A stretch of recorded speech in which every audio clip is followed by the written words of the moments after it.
Bien, maestro Garzón, candidato al Distrito 03 para la Diputación Federal en este proceso electoral 2015. Gracias por atender esta invitación para una entrevista, para conocerlo un poco más a través de nuestro portal de noticias. Y pues de entrada nos gustaría platicar con usted y que la gente que no lo conoce, que lo conozca y nos cuente un poquito sobre su trayectoria, sobre sus orígenes, ¿no? Muchas gracias. Antes que nada, gracias a ustedes por invitarme. Y te comento, mi nombre es Alfonso Garzón Satarán. Yo vengo de una familia que viene del estado de Sinaloa, que llegaron aquí a Baja California en el año de 1942 y concretamente pasamos por Ensenada. Pasó mi familia en ese tiempo, yo no nacía, hasta el ejido Heréndira, donde mi padre, don Alfonso Garzón, y mi madre, doña Mercedes Satarán, empezaron a construir lo que sería nuestra casa, que aún persiste allá en el ejido Heréndira. Yo voy a la escuela allá en Heréndira, a la escuela primaria, vengo a la secundaria en Ensenada a partir de los finales de los 60 y desde entonces estoy permaneciendo en esta ciudad. Te comento que hemos compartido nuestra residencia, temporadas en Heréndira, temporadas en Ensenada y muchas temporadas también viajando por todo el país, apoyando a don Alfonso, que constituyó de manera nacional una organización de carácter campesino, ya que su vocación siempre fue defender las cosas del campo. Y esto nos permitió estar con él en la fundación de la Central Campesina Independiente, su nacimiento en Baja California como Liga Agraria Estatal de Ejidos y Colonias. Estaba yo muy chico cuando los movimientos de la salinidad, pero luego participamos con él en algunas actividades que desempeñó como diputado federal y luego como senador de la República. Mi padre era una persona que participaba en ámbitos políticos con relaciones muy importantes, desde la Presidencia de la República hasta las Secretarías de Estado, donde proponía siempre soluciones a los problemas de carácter agrario. Yo soy profesor, soy de una escuela normal rural que está en el estado de Sonora, muy cerca de Navojoa, pero que pertenece al municipio de Chojoa. Se llama General Plutarco Elías Calles, pero es mejor conocida como El Quinto. Y durante más de 30 años he trabajado como maestro de escuela, como maestro de grupo y como director de escuela. Soy profesor también de Educación Cívica y Social de la Normal Superior de Sinaloa. Y hemos participado, ahora sí que desde siempre, Ricardo, en política, porque nacimos con don Alfonso en este tema. Bien, ¿cuál fue su formación como dentro de todo esto? Es decir, ¿qué es lo que usted considera que lo comenzó a formar y a generarle este interés de participar en la política? O sea, nos platica la trayectoria de su familia, pero ¿qué lo empezó a llamar a usted para irse por ese caminito y seguir ese caminito de la política? Fíjate que yo creo que el escuchar a mi padre siempre hablar de temas de política, tener la oportunidad de conocer, acompañando a don Alfonso, a muchos políticos, nosotros, y creo que sepas que soy de los, bueno, mis hermanos han participado también en política, pero de los que de manera más intensa ha participado los últimos años después de la cuestión de mi retiro como maestro. Yo paso a jubilación, llego a la dirigencia del Comité Regional Campesino de Ensenada, de la Central Campesina Independiente, a raíz de la muerte de mi hermano Cuauhtémoc, que era el secretario general. Yo lo sustituyo y empiezo a participar en actividades con el PRI. Había venido participando desde siempre, ¿no? Habíamos tenido mucha participación desde las casillas hasta cuestión de activismo electoral, pero de manera más intensa empiezo a participar a partir del 2004. Del 2004 ya formo parte de los cuadros del Comité Directivo Municipal del PRI, hasta que llego a ser presidente del mismo Comité Directivo Municipal aquí en Ensenada. Y de ahí nos vamos ya a las campañas. De hecho, yo había venido participando en todas las campañas desde que yo tenga memoria, y hace poco me la refrescaron, te comento. Cuando yo me voy a inscribir para el proceso federal, me piden mi constancia de registro partidario. Yo no me acordaba yo qué fecha me había inscrito, y fue el 26 de septiembre de 1973 cuando yo me inscribo formalmente en el PRI, pero ya habíamos venido participando en actividades partidistas. No, pues entonces tiene bastante trayectoria, ya llovió, ¿no? Mucho tiempo en el partido, ya tenemos muchos años en el PRI. Y de todas estas actividades que realizó dentro del partido, ¿cuáles considera que han sido las que más satisfacción personal le han generado o los logros que usted considera que ha podido obtener a través del trabajo que ha realizado dentro del partido? Fíjate que yo siempre he pensado y siempre hemos criticado, y es la escuela que traemos desde hace mucho tiempo, que los políticos en la percepción de la gente van a pedir el voto, pero ya no vuelven. Entonces yo recuerdo una frase muy célebre de varios políticos y entre ellos, no quiero mencionar mucho el asunto de mi padre, pero mi padre nos decía que la gente que no regresa, cuando se termina el encargo que tienes y la gente te mira en la calle, dice, mira ese que va allí, cuando era diputado, cuando era presidente municipal o cuando ocupó un cargo público, no recibía a nadie, se creía muy fregón y ahora míralo cómo anda. Yo tuve la oportunidad de ser diputado en la 20ª legislatura y tuve la oportunidad también de volver porque fue el compromiso que hicimos con la gente. Y hoy en este proceso electoral de nuevo, fíjate que te comento con mucha satisfacción que nos está dando rendimientos muy positivos. La gente se acuerda de quien vuelve y me dicen a mí en el distrito 15, no, dice, la mayoría no vuelve, no, pero yo sí vine y estuve con ustedes y yo tuve la oportunidad de volver a resolver o a darle respuesta a las peticiones que me habían planteado y lo hicimos y logramos contactarnos y tengo el padrón con más de 25,000 gentes en lo que yo estuve los 3 años de mi gestión como diputado local. Bien, ¿y esa experiencia cree que le va a servir para el estar dentro de una diputación federal?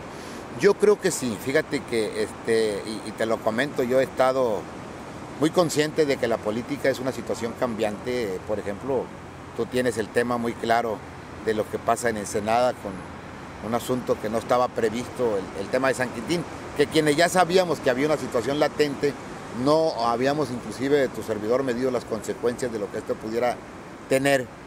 Pero independientemente de eso, en política la presencia debe ser muy importante. Y más que nada es tan importante porque la nueva mecánica del PRI y la nueva mecánica que está obligado a todos los partidos es que sus funcionarios de gobierno cumplan lo que prometen. La gente, te lo comento de manera, me lo comentan y me lo dicen y lo reclaman de manera muy enérgica. Oye, por aquí pasó fulano, pero ya después no hemos sabido nada de él. Y lo que pasa es que aunque el político tenga la intención de volver, en el caso de los gobernadores, en el caso de los presidentes municipales, desgraciadamente se rodean de un grupo de personas que bloquean el contacto de los funcionarios con la gente que los llevó a ocupar el encargo que tienen. Pero yo creo que tenemos que cambiar la tónica. Yo tengo la obligación de hacer las cosas conforme la gente tiene la visión de que deben hacerse, y es dar respuesta. Si no lo hacemos, estamos cerrando la puerta a los que vienen atrás de nosotros. Yo estoy bien consciente, y esto sí quiero recalcarlo muy bien, los cambios generacionales tienen que darse ya en el partido, cuando menos en el nuestro. Y en los demás partidos visualizamos nosotros figuras políticas que tienen años participando y que son el bloque para que los que vienen atrás participen. En el PRI definitivamente tenemos que abrirle la puerta a los hombres y a las mujeres jóvenes, si no definitivamente el PRI se acaba con la generación de viejos que estamos participando ahora.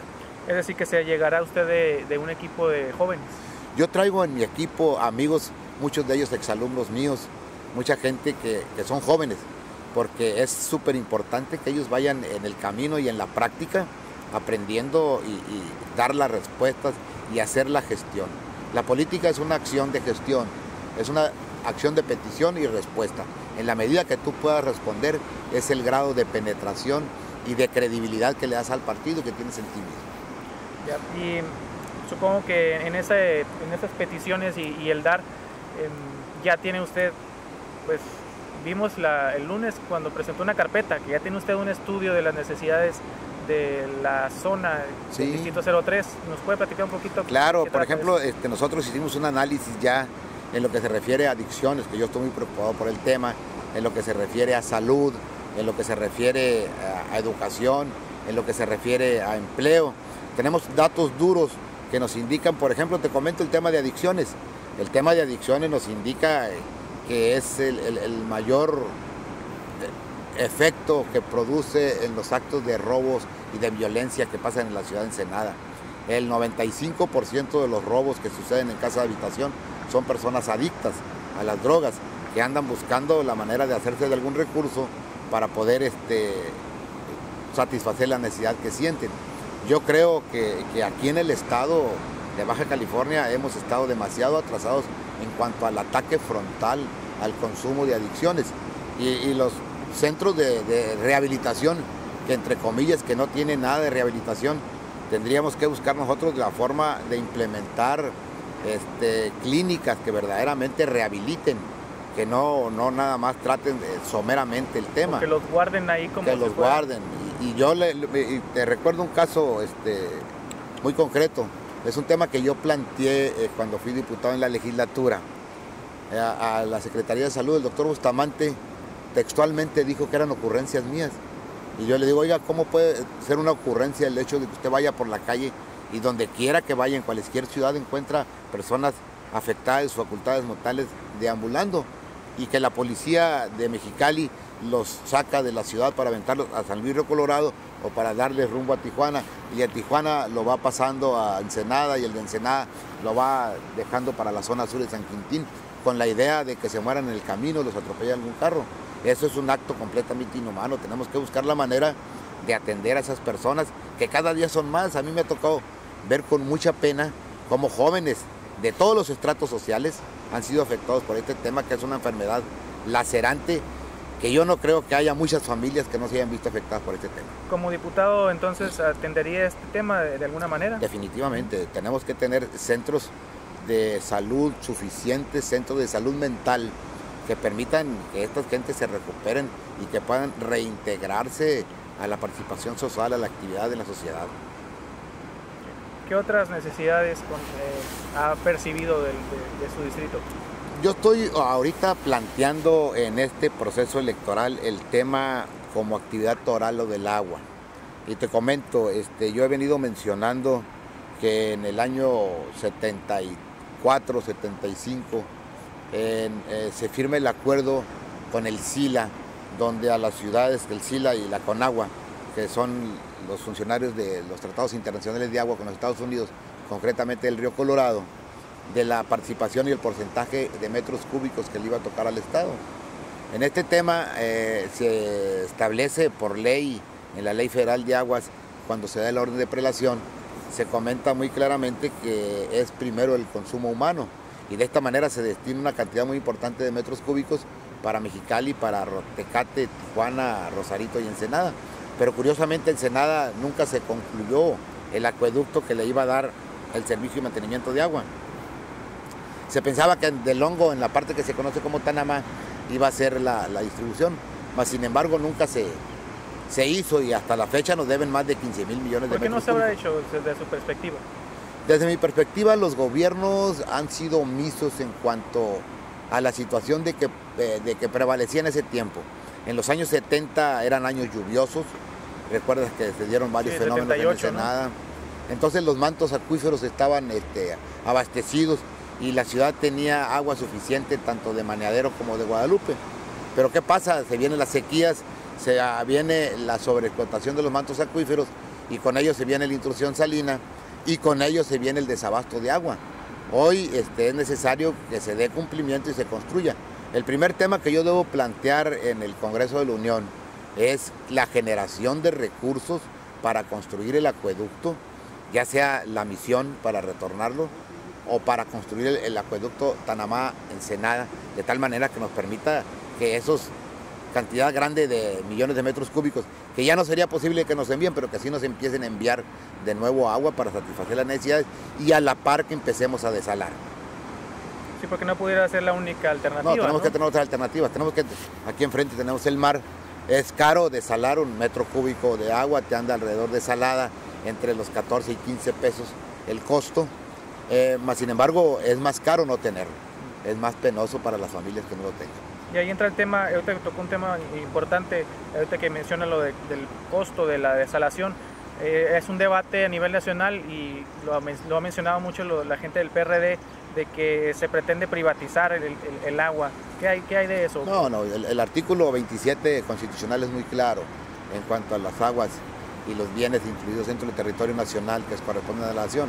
Para nada, yo lo que hace es una interpretación, y más que nada la intención de polemizar en un caso que no tiene más razón que ser. El agua es con uso prioritario para consumo humano.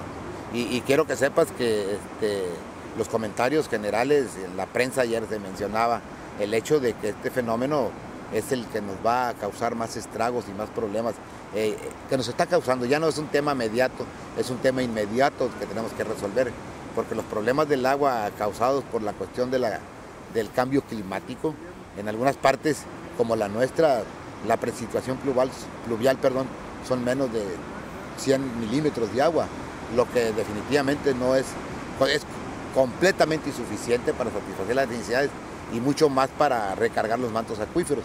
Aquí tenemos que hacer varias actividades. Estas actividades, aquí estamos cerca de la zona de Santa Rosa, de la Boquilla, de la Misión para este lado, que cuando llueve vemos que baja agua en cantidades suficientes que podrían ser retenidas y almacenadas con una presa. Yo había señalado allá en Mexicali a los directores de Conagua cuando les solicitamos que desasolven la presa Emilio López Zamora, pero nos comentan pues que la capacidad de la presa no es de retención ni almacenamiento, sino es nada más de prevención para las avenidas fuertes del arroyo. Mas sin embargo se estaban aprovechando los líquidos que ahí contenían, pero no hemos tenido los cuidados. Si tú la miras, está completamente contaminada, la zona del cauce ha sido invadido, hay animales adentro del vaso, lo han utilizado como basurero, como depósito de llantas, lo cual desde luego es sumamente peligroso. Pero sí tenemos que tener cuando menos dos presas de almacenamiento con capacidades arriba de los 100 millones de metros cúbicos, y una tendría que ser en Santa Rosa y la otra en la cuenca del arroyo de San Vicente, que tiene las condiciones previstas y que es la confluencia de varios arroyos que permitirían almacenar, y con un vaso enorme, que permitirían almacenar miles de metros cúbicos de agua. Antes corría el agua constantemente ahí en el arroyo de San Vicente, ¿no? Corría, pero lo que pasa es que tenemos que tener una regulación mucho más correcta de los temas el uso del agua. Ahorita, desgraciadamente, han sucedido situaciones que han permitido que haya acaparamientos de agua y que algunas empresas tengan más y que algunos tengan menos. Bien, ¿qué otros temas adicionales a lo del agua estarán en su agenda como prioridades? Nosotros estamos viendo en Ensenada. Yo debo de buscar de inmediatamente bajar recursos también para concluir lo que serían las vialidades. Yo veo que en Ensenada tenemos un grave problema donde no tenemos más que una sola salida hacia el sur, que es la calle Reforma. La situación del libramiento que se está implementando y que va atrás de la zona de los encinos, tendríamos que agilizarlo, pero ese libramiento no debe llegar hasta la zona nada más de la carretera a Ojos Negros, sino que debemos de tenerlo hasta la zona que te lleva a Maneadero para que puedas desfogar el tráfico pesado y para que tengamos una ampliación también de lo que es el Boulevard Certuche, que pase por atrás de la universidad y que lo puedas conectar al sur. Y también tenemos que hablar muy seriamente con las gentes de la zona militar para que nos permitan desde luego pasar con la calle Pedro Loyola y que podamos hacer un entronque donde se conjunten las carreteras en un nodo vial en la bajada de la cuesta de Chapultepec. Ese tema es importantísimo, como el tema también de agilizar, y ya lo vimos nosotros en la Cámara de Diputados local, de agilizar la situación de generar mayores apoyos para los estudiantes que ven truncados sus estudios porque no pueden continuar la carrera por la cuestión de las cuotas, que implementa también la Universidad Autónoma de Baja California. Es un tema que tenemos que verlo con mucho cuidado. Nosotros ya logramos que las prepas en el estado sean... ¿Podemos retomar nuevamente el tema de los estudiantes, el apoyo de los estudiantes? Desde luego que sí, yo estoy muy consciente de ello. Te comentaba en un principio que mi función docente me tocó ver a cientos de estudiantes. Tú tienes un promedio en una escuela donde eres director, asisten alrededor de 500 alumnos. Y ves cómo haces un análisis comparativo de 100 que entran a la primaria, 80 llegan a la secundaria, 50 llegan a la prepa y 25 solamente llegan a la universidad. El problema principal es el problema económico. Cuando estamos en la Cámara local hicimos el planteamiento de que las prepas tenían que ser completamente exentas de cobro y que fuese penado aquel quien condicionara la entrada. Pues hoy tenemos que elevarlo hasta las universidades. Se destinan recursos muy importantes en el caso de la UABC para que pueda operar de manera que permita que los estudiantes concurran sin tener que erogar y sin que se condicione su permanencia o su estancia. A mí me da muchísima pena ver cómo alumnos de la universidad se ven obligados a vender un sinnúmero de boletos para que puedan en un momento soportar las actividades de la universidad o en otros casos que se vean suspendidos porque no pagaron las cuotas que les imponen mensuales. Este tema tiene que ser analizado y la educación tiene que cumplirse conforme lo dice el artículo 3º constitucional. Debe ser completamente gratuita y no debe ser condicionante a que pagues una cuota. Pero a la vez también buscaríamos cambiar el tronco de estudios. Nosotros hemos visto que hay, por ejemplo, carreras de carácter social y te comento, yo tengo muchos amigos abogados, muchos amigos que no tienen la oportunidad de encontrar un trabajo. Tenemos que buscar formas de que quien estudia una carrera encuentre una fuente de ocupación. Tenemos que muchos jóvenes con títulos universitarios están derivados en actividades que no son las propias para lo que estudiaron. Independientemente de esto, por ejemplo, yo veía con preocupación que nos faltan personas que elaboren proyectos productivos y que tengan en mente actividades que podemos hacer. Y aquí estamos muy cerca de donde tenemos una gran oportunidad, que es el mar. En Baja California, que tenemos litorales tanto en el Golfo, más de 1.500 kilómetros, en el Golfo y en el Pacífico, nos da la oportunidad de trabajar en la acuacultura, de trabajar en la maricultura, de hacer proyectos que nos permitan producir alimentos. Y te comento esto porque desgraciadamente no hemos tenido una observancia en las vedas. Entonces las vedas no observadas han permitido que haya un desabasto ya de los productos que en tiempos anteriores podía la gente encontrar en la playa, ¿no? Te hablo del mejillón, te hablo de la almeja, te hablo de la misma escama, del abulón, de la langota y otros productos que eran el sustento de las familias de aquel tiempo y que ahora cada día son más escasos y que los pescadores tienen más problemas para capturarlos. Yo creo que las escuelas de acuacultura y las escuelas que sean destinadas a la producción de alimentos con menos costos son a las que tenemos que darles prioridades en las universidades. ¿Por qué? Porque el principal problema del mundo es alimenticio. Un tema que menciona en ese ámbito de lo de las pesquerías es lo que ha manifestado la Secretaría de Pesca del Estado, de que se le brinden mayores facultades a la Secretaría de Pesca Estatal para poder hacer labores de vigilancia y tareas que normalmente el gobierno federal no está asumiendo o tiene muy poco personal para vigilancia, por ejemplo. Claro, yo estoy completamente de acuerdo.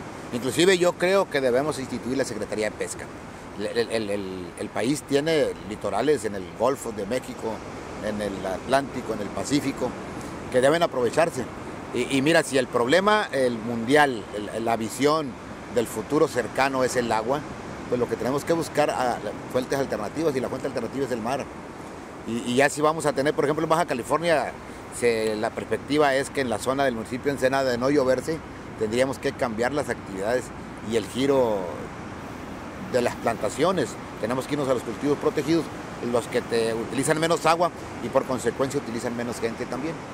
Son temas que tendríamos que tener muy pendientes para que pudiéramos buscar la generación de actividades hacia el mar y buscar la generación de actividades con menos utilización de recursos, menos insecticidas, menos agua y producciones mejores y más sanas con productos de carácter orgánico. Pero esto lo tenemos que hacer con la concientización de quienes elaboran los planes y programas de estudio de las universidades para que puedan buscar cuál es el problema que viene en un futuro inmediato, no mediato. Usted ha mencionado en varias ocasiones, y lo hemos escuchado, esta parte de vincularse con la universidad. ¿Tiene interés particular en eso, verdad? Tengo interés particular en eso y también tengo interés en lo que comentabas. Yo creo que la Secretaría, la CEPESCA en Baja California, debe de tener muchas más facultades. Debe de tener muchas más facultades, sobre todo para inspección y vigilancia, y sobre todo para el otorgamiento de permisos y concesiones. Es una verdadera pena que haya personas que tienen 350 kilómetros de litoral, una sola persona, y que la langosta sea un producto reservado para una sola persona, que es el único que puede darle permiso a quienes habitan en las riberas para que lo saquen. Yo lo he mencionado de manera muy clara y lo he reiterado. Mientras los pescadores ribereños no tengan permiso, van a tener que trabajar en la clandestinidad. Como ha venido ocurriendo. Como ha venido ocurriendo. Los hacen delincuentes porque no les dan permiso y es gente que tiene que comer. Y al tener que comer, pues tiene que buscar los alimentos en el mar. Pero es una distribución malísima en el sentido de que le dan la concesión a personas que viven o que tienen conexiones con funcionarios de pesca o de Cepesca.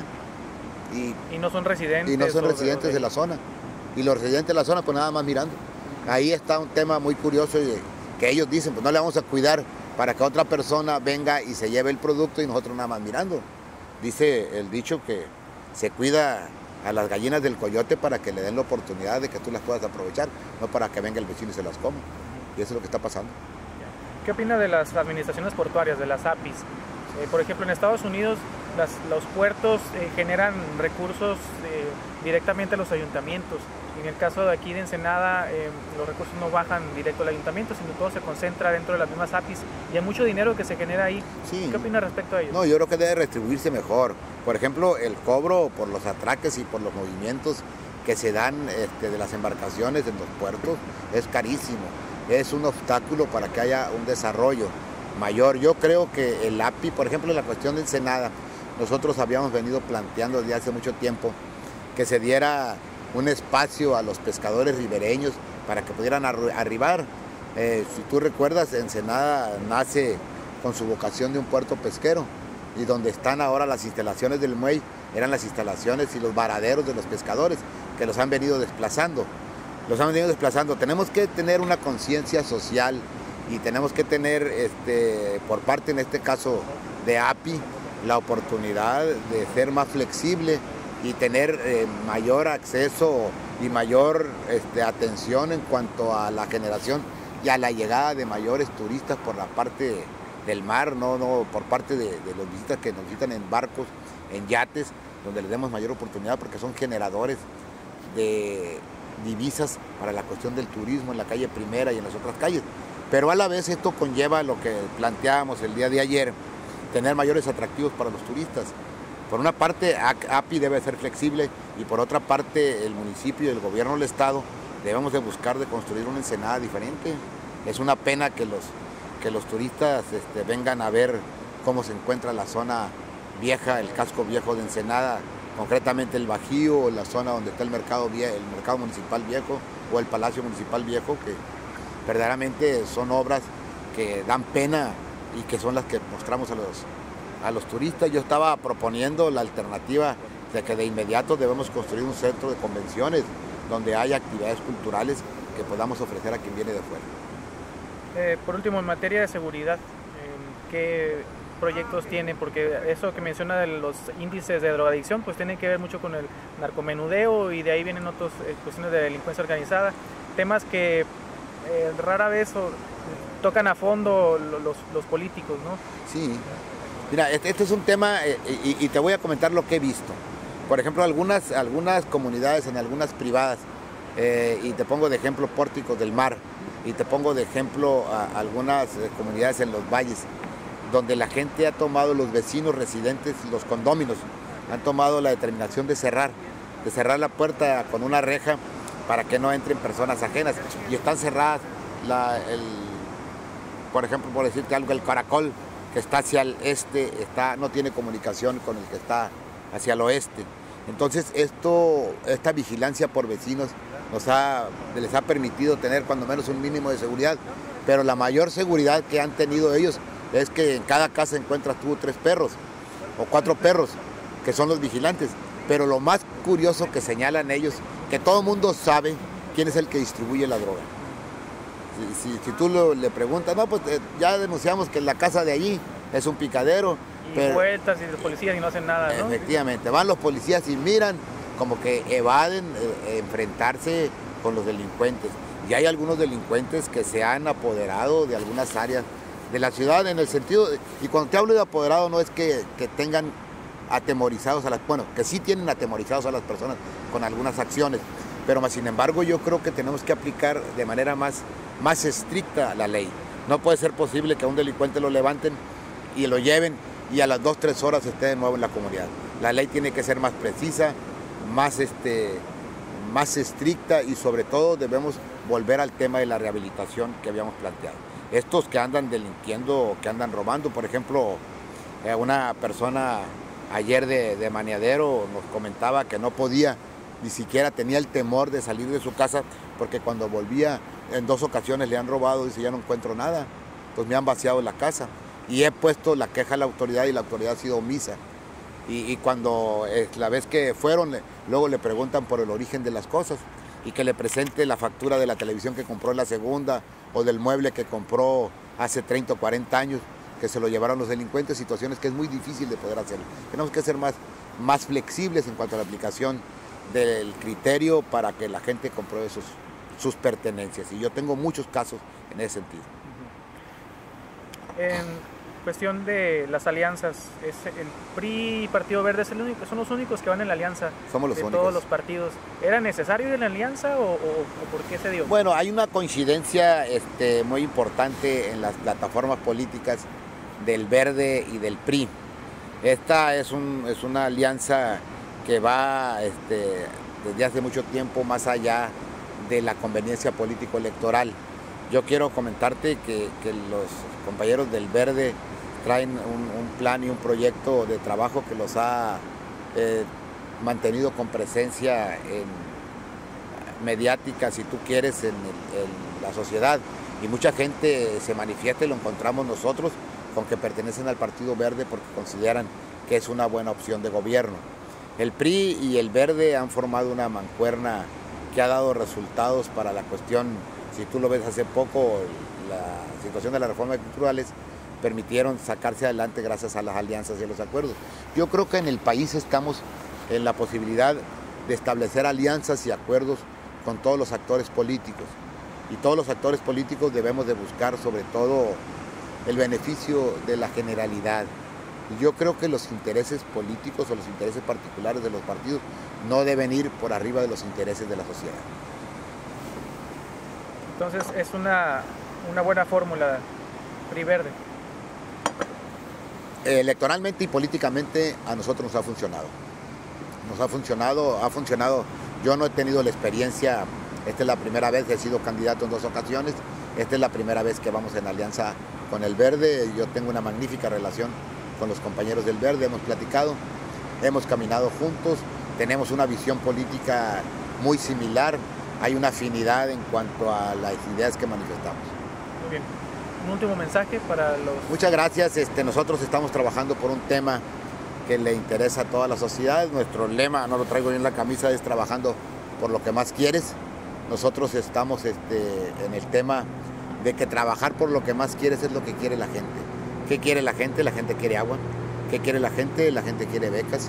¿Qué quiere la gente? La gente quiere más apoyos para las madres solteras. La gente quiere más y mejores empleos. Quiere empleos mejor pagados. Y la gente en sí lo que quiere es una justicia social. Y el lema de nuestro partido es justicia social.